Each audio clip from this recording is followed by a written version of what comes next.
आलसी इंसान कभी कुछ हासिल नहीं कर सकता। अधिकतर लोग सिर्फ योजनाएं बनाते रहते हैं कि मुझे बड़ा घर चाहिए, मुझे बड़ी गाड़ी चाहिए, मैं दुनिया घूमना चाहता हूँ और पता नहीं क्या क्या चाहिए। ये हर कोई सोच लेता है, पर उसे पाने के लिए मेहनत बहुत कम लोग करते हैं, क्योंकि चाहना बहुत आसान है लेकिन उसके लिए कर्म करना वो बहुत मुश्किल है। एक अच्छा फिट शरीर हर कोई चाहता है, लेकिन उस शरीर को पाने के लिए व्यायाम करना कोई नहीं चाहता। अगर आप भी ऐसा शरीर चाहते हैं तो आपको व्यायाम करना ही होगा।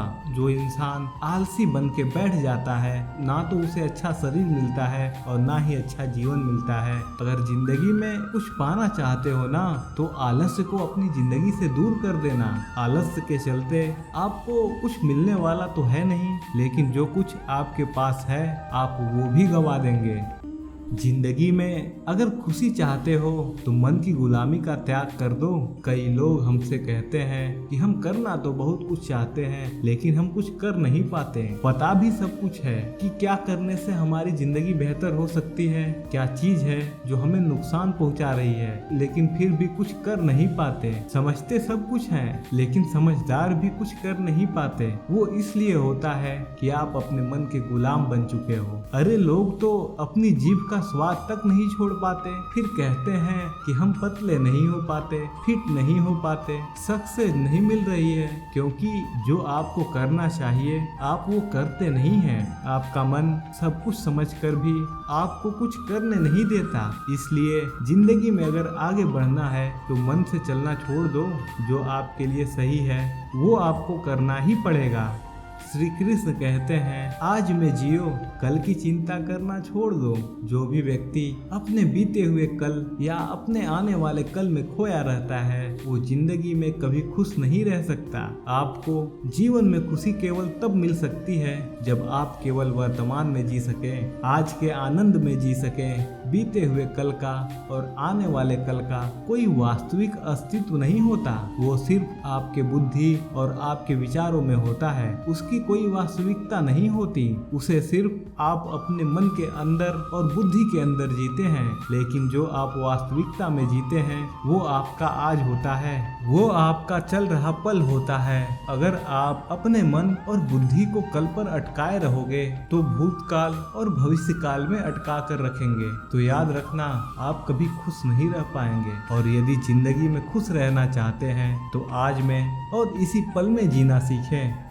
जो आपके साथ अधर्म करे, पाप करे, गलत करे, उसे दंड जरूर देना चाहिए। अगर आप उसे सहते हैं तो वो आपके साथ और गलत करता है। अगर आप उसे सहते रहते हैं तो आप उसके पाप में और भागीदार हो जाएंगे।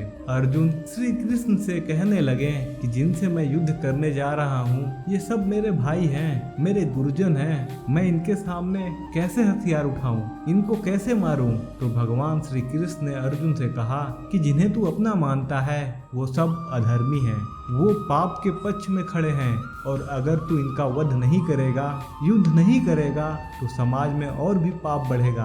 क्योंकि जब तक कोई ऐसे पापियों को नहीं रोकता तो ये और भी ज्यादा पाप करते हैं।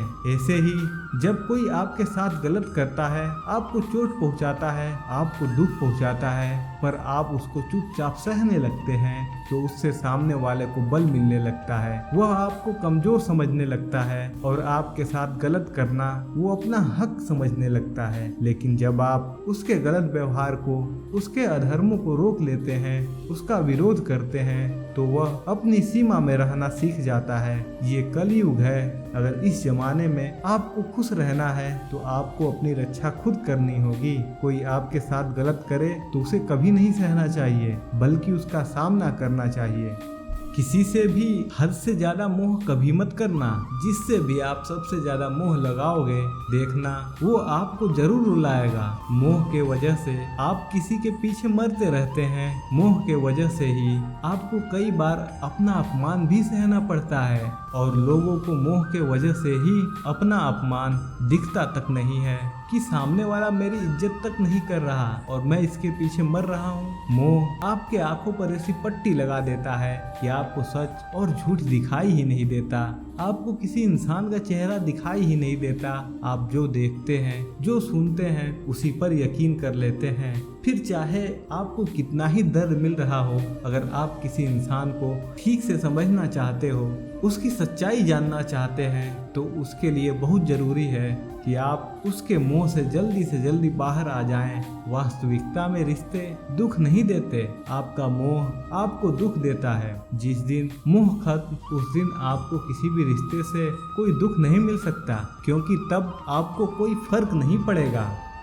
आप वो मत करो जो सब करते हैं, बल्कि वो करो जो आपके लिए सही है। श्री कृष्ण ने अर्जुन से कहा, जो तेरा कर्तव्य है, जो तेरे लिए सही है, जो तुझे करना चाहिए, तू वो कर।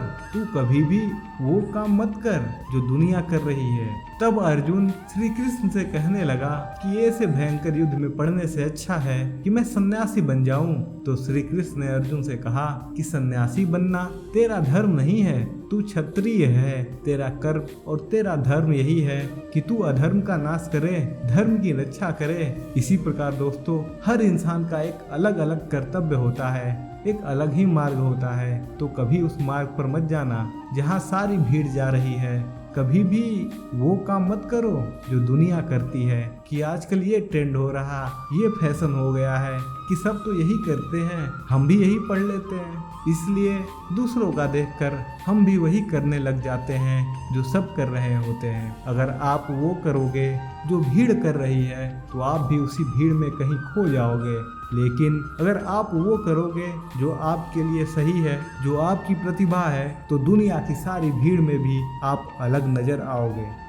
जिंदगी में धोखा अपने ही देते हैं, क्योंकि उनको आपकी कमजोरियों का पता होता है। बाहर वाले आपको कभी धोखा नहीं दे सकते, क्योंकि उनको आपके बारे में पता ही नहीं होता कि आपको चोट कहाँ पहुँचती है। लेकिन जो आपका अपना है, आपका खास है, उसे बहुत गहराई से पता होता है कि इस व्यक्ति की कमजोरी क्या है, क्या ऐसा करें जिससे इसको दर्द पहुंच सकता है, जिससे इसको हम नीचा दिखा सकते हैं, इसको चोट पहुंचा सकते हैं। ये कलयुग है दोस्तों, इसमें बाहर वालों से नहीं, बल्कि जो अपने हैं उनसे ही सावधान रहना होता है। महाभारत का युद्ध दो अलग राजाओं में नहीं हुआ, बल्कि एक ही परिवार के भाइयों में हुआ था।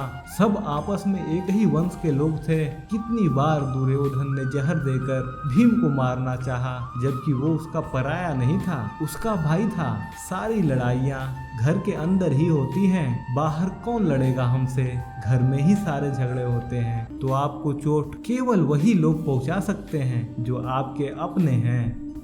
जो इंसान अपनी रक्षा खुद नहीं कर सकता, उसकी रक्षा भगवान भी नहीं कर सकते।